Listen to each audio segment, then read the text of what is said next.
Hi guys, పల్లె కబుర్ల channel కి స్వాగతం. ఈ రోజు అయితే అదిరిపోయి ఆమ్లెట్ అయితే చేసుకుందాం కొత్త పద్ధతిలో. నార్మల్ గా అందరూ ఉల్లిగడ్డ కోసేసి అయితే ఆమ్లెట్ అయితే చేస్తుంటారు. ఇప్పుడైతే నేను కొత్త పద్ధతి చూపిస్తాను. ఒక ఉల్లిగడ్డ తీసుకుని అయితే చిన్న చిన్న ముక్కలు అయితే కట్ చేయాలి. దీన్ని కట్ చేసిన తర్వాత అయితే గ్లాస్ లో వేసుకోవాలి. కప్పులు వేసుకున్నా సరే, గ్లాస్ లో వేసుకున్నా సరే, గ్లాస్ లో అయితే జర కంఫర్ట్ ఉంటుంది. సరిపోయినంత ఉప్పు వేసుకోవాలి. ఎన్ని గుడ్లు పట్టే దాన్ని నేనైతే ఒకటే గుర్తుని అయితే చేస్తున్నా ఆమ్లెట్. సరిపోయినంత కారం వేసుకోవాలి. జర కారం కదా స్పైసీ వేసుకుంటున్నాను అనమాట. ఇట్లా చెంచుతో బాగా కలపాలన్నమాట. చెంచుతో ఎందుకు కలపాలంటే బాగా కారం అయితే దానికి అంటుతుంది. ఇట్లా అంటిన తర్వాత అయితే ఇంకా మెత్తగా అయితే దీంతో అయితే కాదు, ఇదే ఉల్లిగడ్డను మనం మిక్స్ అయిన పట్టుకోవచ్చు. లేకపోతే చిన్న రోల్ ఉంటే దంచుకోవచ్చు అనమాట. నేను అయితే దంచుతున్నాను అనమాట. చిన్నగా మొత్తం మెత్తగా ఇందాక అయితే దంచుతున్నాను. కొంచెం గ్రేవీ అయితే బాగుంటది. మరి మొత్తంగా గ్రేవీ లెక్క కావద్దు. ఇట్లా దంచుకుంటేనే బెటర్. మిక్స్ అయితే మొత్తం పడుతుంది. కొంచెం క్రిస్పీ ఉండడానికి కొన్ని ఉల్లిగడ్డలు అయితే మిలిగిపోవాలి కదా, అట్లా దంచుతున్నాను అనమాట.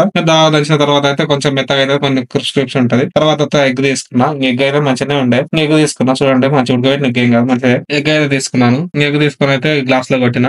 గ్లాస్ లో కొట్టితే అయితే జర ఎగ్ కొత్తగా ఉన్నట్టుంది, మంచిగా వలగలేదు నాకు. అయితే కొట్టేసిన అలా కొట్టేసిన తర్వాత అయితే గ్లాస్ లో వేయాలి. గ్లాస్ వేసిన తర్వాత ఎగ్ పెచ్చలు తీసి పక్కకు పడేయాలి. ఒక ఎగ్ పెచ్చ కూడా గ్లాస్ లో వల్లేదు, మంచిగా ఉంటది. దాని తర్వాత అయితే చెంచా తీసుకుని అయితే మళ్ళీ దాన్ని అయితే కలపాలి. బాగా మొత్తం మిక్స్ అయిందాక కలపాలి. అబ్బా మొత్తం అంటే మొత్తం టోటల్ గా మిక్స్ అయిపోవాలి. ఉన్న కాడికి మిక్స్ అయిందాక కలపాలన్నమాట మొత్తం.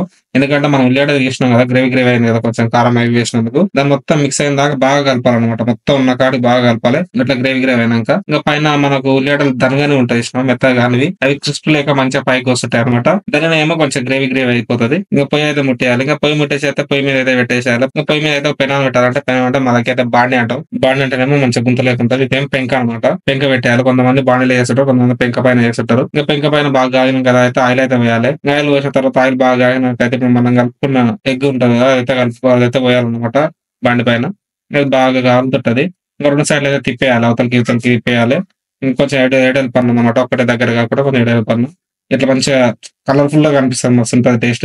టేస్ట్ మాత్రం మస్తు అవుతుంది. ఇలా ట్రై చేసినాకైతే నాకైతే కామెంట్ చేయి టేస్ట్ ఎట్లా వచ్చిందో. నాకైతే మస్తు వచ్చింది అబ్బా, మస్తు టేస్ట్ అంటే మస్తు టేస్ట్ ఉంది, కొత్తగా ఉంది. మన ఛానల్ అయితే సబ్స్క్రైబ్ చేసుకోండి. మన తిని ముచ్చట్లకైతే మన ఛానల్ అయితే ఫాలో కండి.